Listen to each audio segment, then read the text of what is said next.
Well, he hadn't been himself for a while.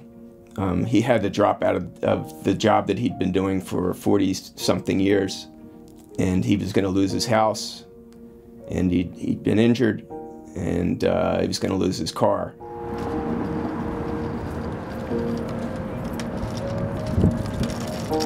He left a message for us, which is now his kind of manifesto about the industry, about the fact that the city and the state had let in Uber without consideration for the rest of the industry and the drivers.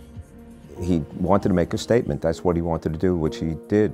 He absolutely did make a great statement.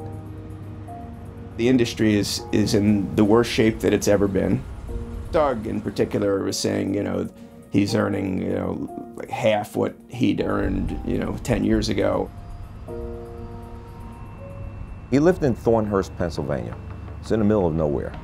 And he would leave there on a Sunday night and drive into the city. I guess he had certain places where he'd wait for a dispatcher to give him a job. And he would stay in his car, and he would stay there for the most part for the entire week. Sleep in his car, go to the dry cleaners whenever he needed to change of clothes, or go to a truck stop to take a shower. That was pretty much his routine. He had colon cancer in 2013. He had a problem with his heart. He had a stomach bypass.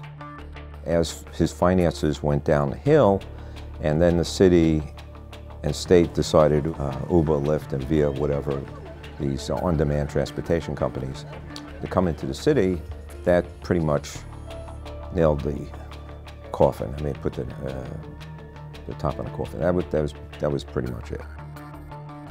Doug was unable to earn a decent living, even working with Uber and a traditional base. And what does he say? It says making it count. I thought he was referring to that Facebook post, and I gave it a thumbs up.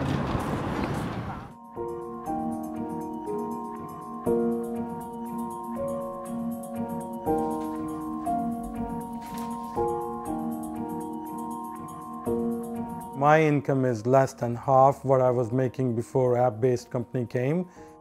I used to make like $200 a trip. Now with Uber, it's barely $15 to be like if they are going 2-3 blocks. I have to work many more hours to make that kind of income and more days. There are so many drivers, saturation of drivers, and also the price has been cut. Since 2014, the price has been cut twice. And right now the prices are almost 40% lesser than a yellow cab.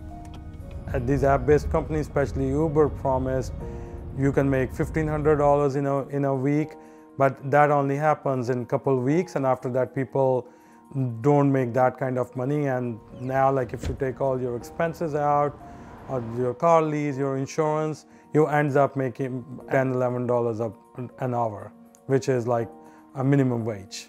$2,000 fine, mail-in fine, and maximum fine $10,000 we were talking about. After driving 25 years, I mean, it made me feel that I have nowhere to go. I don't have any other skills. I didn't go to school here, so I don't know how to change my profession. What's happening? In drivers community, people were breaking down, people were crying. And if industry is going down, drivers have no health insurance, no benefits, no retirement fund. The pie's cut up into too many pieces, and none of the drivers can make a decent living right now. I don't like to blame Uber for certain things. I mean, they're a company that is trying to earn a profit, and they've got investors and their people want to make money, but it's just too much. What they're doing is they came into the industry, and instead of trying to make the world a better place, they're trying to just burn this industry to the ground.